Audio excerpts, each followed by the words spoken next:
L'attualità politica dalla viva voce di deputati e senatori.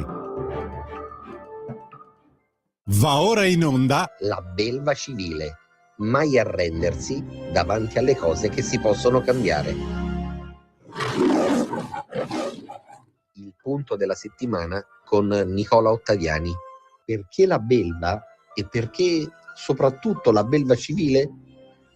Perché ogni cittadino davanti alle ingiustizie, davanti alla politica intesa come vecchia maniera, davanti all'insicurezza, davanti alla richiesta di servizi dello Stato o davanti ad una tassazione iniqua, si sente davvero una belva. E allora la reazione quale dovrebbe essere?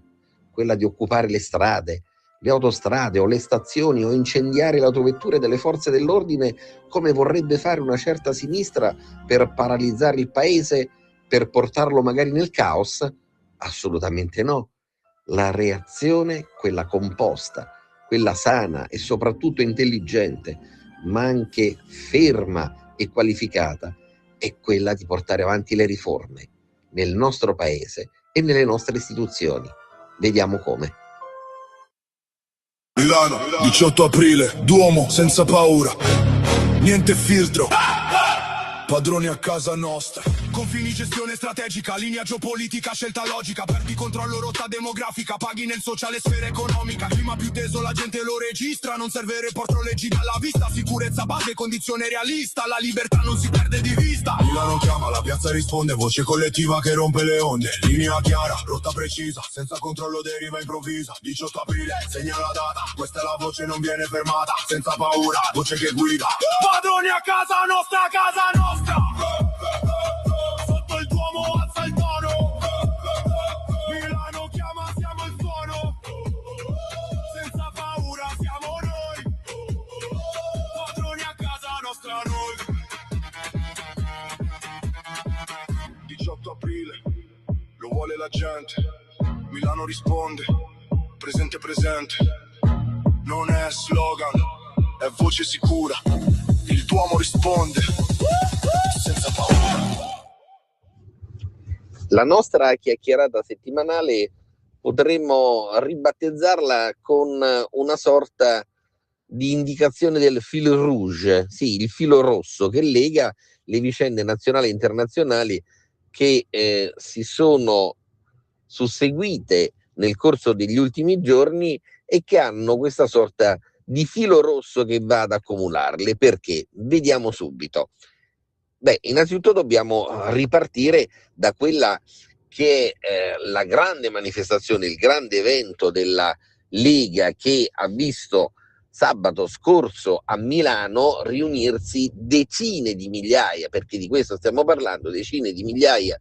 di simpatizzanti, di attivisti, di dirigenti, ma soprattutto di cittadini della strada, di cittadini che volevano venire ad ascoltare a livello europeo che cosa sta avvenendo, che cosa dicono i leader sovranisti, i leader nazionalisti rispetto al loro e quindi al nostro concetto di Europa e rispetto soprattutto a quella che è la postura che i singoli paesi devono avere davanti ad una Unione Europea che nel corso degli ultimi anni è stata, possiamo dircelo con molta franchezza, vituperata, è stata bistrattata come vera identità, soprattutto da un nome e un cognome, e stiamo parlando di Ursula von der Leyen. E sì, perché la von der Leyen, anziché interpretare il suo ruolo di padre o di madre di tutti gli stati europei, ha cercato di tifare sempre verso quelle che erano misure che in qualche modo andavano a confliggere con quella che era la difesa della nostra economia, la difesa anche di quello che è il profilo del nazionalismo che non può essere superato all'interno dell'Unione Europea. Noi siamo i primi a riconoscere l'importanza di quella che è un'Europa federale, ma riconoscere un'Europa federale non significa poi prostrarsi e soprattutto fare le flessioni davanti a chi invece cerca di impostarne una visione dell'economia verso una recessione, verso l'utilizzo di strumenti di carattere normativo e quindi di carattere cogente, forse per favorire alcuni stati a differenza di altri. Il mondo sta cambiando, stanno cambiando anche i presupposti per stare insieme in Europa, le condizioni in cui gli stati, i singoli stati contribuiscono a quelle che sono le decisioni sul palcoscenico europeo e quindi sul palcoscenico di carattere internazionale. L'unica che continua a non rendersene conto, continuando probabilmente anche ad andare fuori dalle righe nel contestare e nel criticare quello che è l'approccio dei sovranisti in Europa, continua ad essere la von der Leyen. E quindi la manifestazione che si è celebrata in piazza a Milano davanti al Duomo è una manifestazione che proviene dalle famiglie, che proviene dalle piccole e medie imprese, che proviene da coloro che costituiscono ancora oggi la vera essenza del nostro paese e che non hanno fatto altro che esaltare quella che è l'identità dell'italianità che è stata sottolineata da tutti i leader europei che hanno applaudito alla Lega e a quella che è l'azione del vice premier Matteo Salvini all'interno anche della compagine di governo e più in generale all'interno di quella che è la stagione delle riforme avviate con le elezioni politiche del 2022 e stagione che continua ad andare avanti malgrado qualcuno non si renda conto, probabilmente anche all'interno della nostra maggioranza, che non si può stare con un piede in due scarpe distinte. Ecco, ci rivolgiamo più in generale a coloro che in qualche modo non hanno compreso l'importanza delle riforme, l'importanza anche di quella che è la stagione che è stata attivata grazie all'autonomia federale, grazie soprattutto all'autonomia differenziata, e hanno cercato in qualche modo di rallentare un percorso che ormai è stato segnato in positivo. Dicevamo prima il fil rouge, sì, perché mentre coloro che stavano in piazza si scambiavano le fotografie per esaltare quelle che erano le migliaia di persone lì presenti, e circostanza non da poco con le intere famiglie, con stratificazioni di carattere anagrafico davvero inusitate, perché c'erano bambini con i passeggini e c'erano persone anziane che magari potevano avere anche qualche difficoltà fisica, e al centro, in mezzo, c'erano i giovani, c'erano quelle che possiamo definire le famiglie medie del nostro paese. Quindi c'era, possiamo dirlo con molta franchezza, tutta quella che è la vera italianità del nostro paese. Ebbene, mentre chi si scambiava le fotografie come noi all'interno della piazza notava migliaia di persone, contemporaneamente alcuni quotidiani, possiamo definirli la stampa di regime, sì, perché esiste ancora una stampa di regime che non corrisponde però alla stampa filogovernativa, che non corrisponde alla stampa che in un determinato periodo può essere più o meno vicina come sensibilità culturale al governo, ma la stampa di regime, quella di alcuni regimi finanziari del nostro paese, quella di alcuni regimi che continuano o che vorrebbero continuare a dare le carte all'interno del nostro paese utilizzando quelle che sono anche le risorse pubbliche. Ebbene, quella stampa di regime pubblicava le fotografie, pensate un po', relative alla fase di allestimento del palco. Quindi le fotografie della prima parte della mattinata, dove naturalmente gli organizzatori e soprattutto i volontari, che ringraziamo ulteriormente per i sacrifici profusi, cercavano di allestire il palco con la disciplina degli ingressi, dando prova e dimostrazione anzi di una grande managerialità. È chiaro che in quel momento le persone ancora dovevano arrivare, perché se l'evento è previsto per le 15, fare le fotografie alle 11 o alle 12 è un po' come andare al Meazza a San Siro oppure allo Stadio Olimpico di Roma quando c'è la partita alle 20:30 nel derby Roma-Lazio o Milan-Inter e fare le fotografie alle 16 del pomeriggio dicendo ma ancora ai cancelli ci sono davvero poche persone. Allora, questo significa portare avanti quella stessa impostazione che 40 anni fa o 50 anni fa,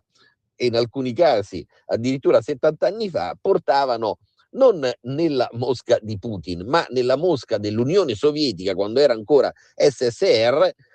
portavano Brezhnev o Stalin, perché lì si diffondeva quella che era la cosiddetta informazione di Stato totalmente distorta, e per quel regime rosso veniva addirittura ad essere offuscato o cancellato il sole quando splendeva alle ore 12. Quindi quel modo ancora di impostare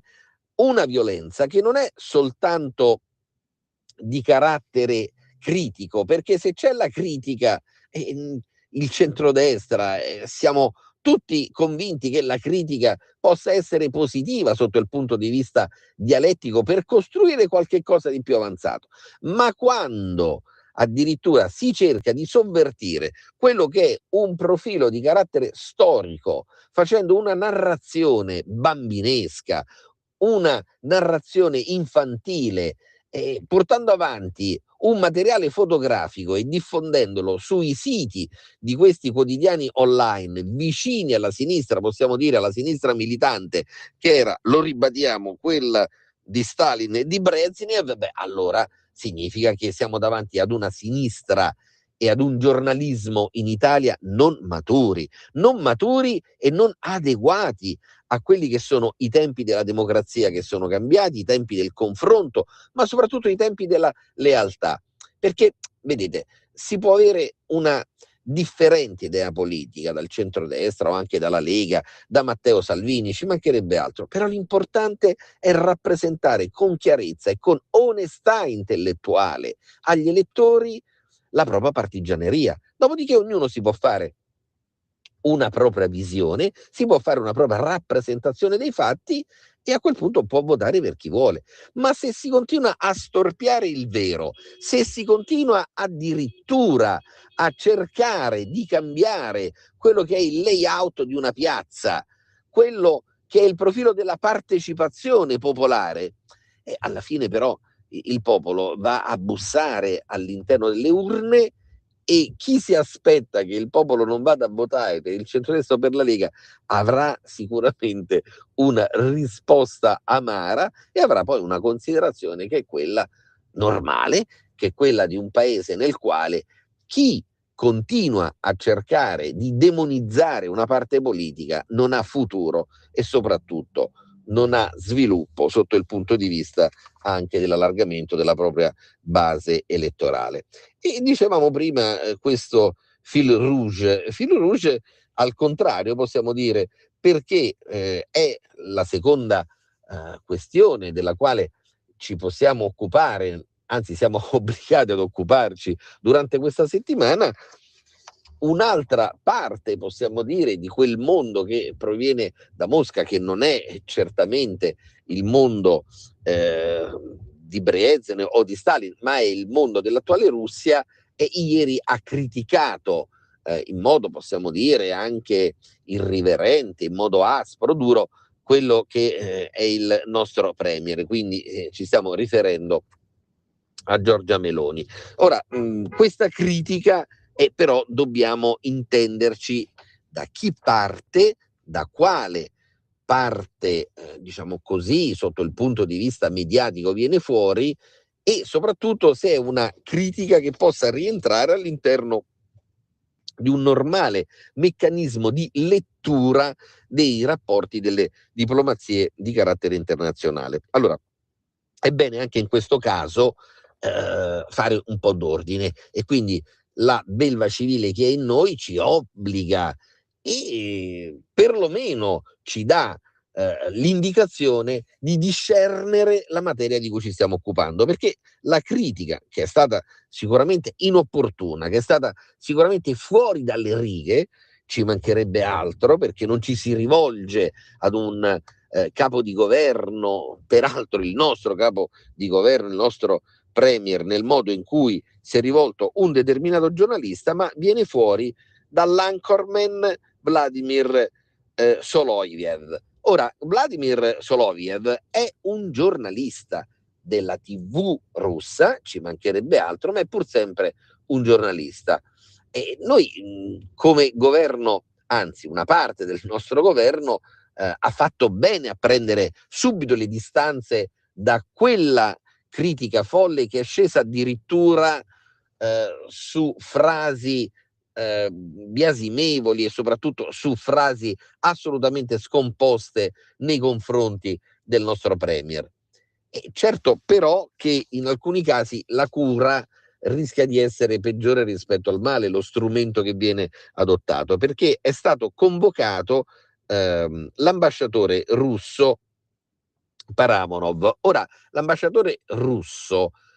non ha fatto altro in questo caso che dire: ma guardate che non è l'espressione del governo un giornalista, ancorché lavori all'interno della TV di Stato, perché altrimenti noi dovremmo dire che tutto quello che normalmente vediamo su alcuni programmi della nostra TV di Stato, e non ci riferiamo soltanto alla terza rete televisiva, ma anche ad altri programmi che comunque vedono una critica, possiamo dire, spesso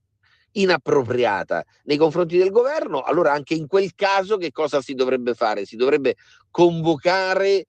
quello che è il presidente o l'amministratore delegato della RAI ogni volta all'interno di un'ambasciata o anche all'interno di Palazzo Chigi. Ecco, allora cerchiamo di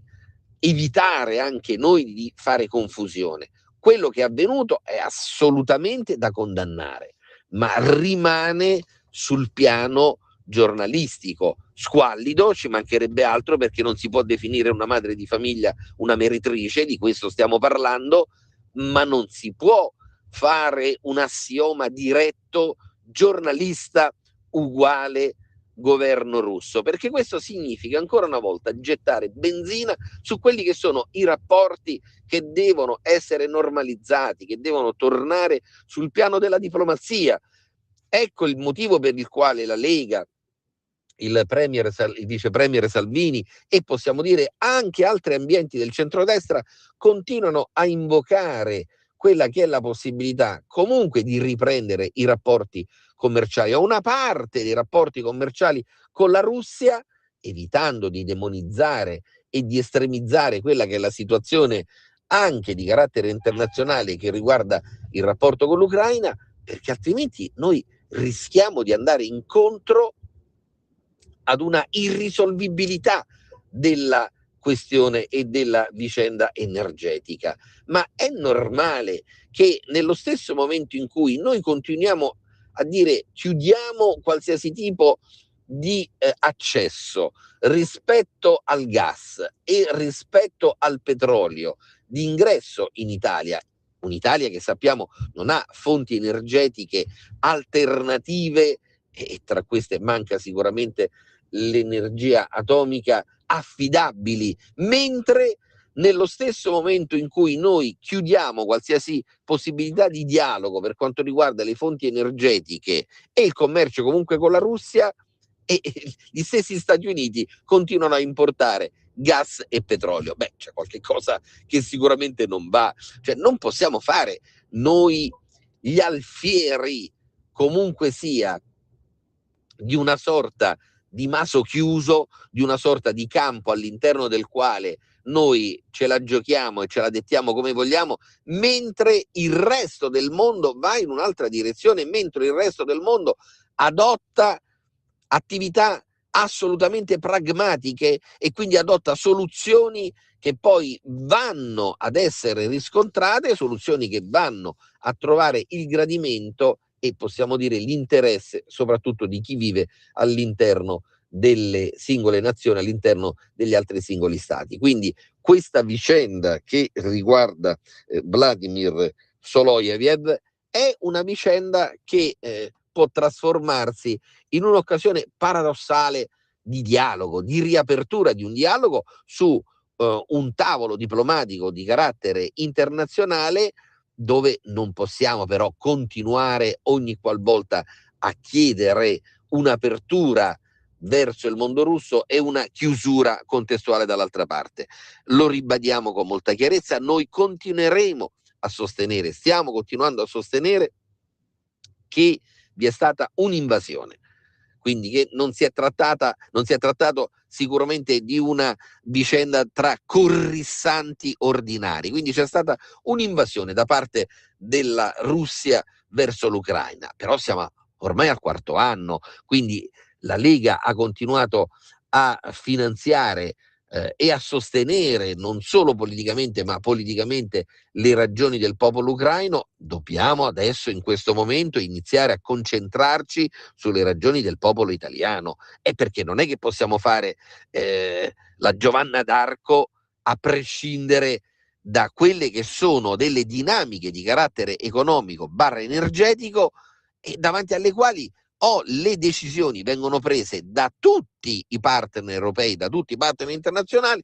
o noi rischiamo non l'isolamento ma addirittura l'auto-isolamento. E passiamo poi a quello che è l'ultimo argomento del nostro fil rouge di questa settimana. Sì, perché anche in questo caso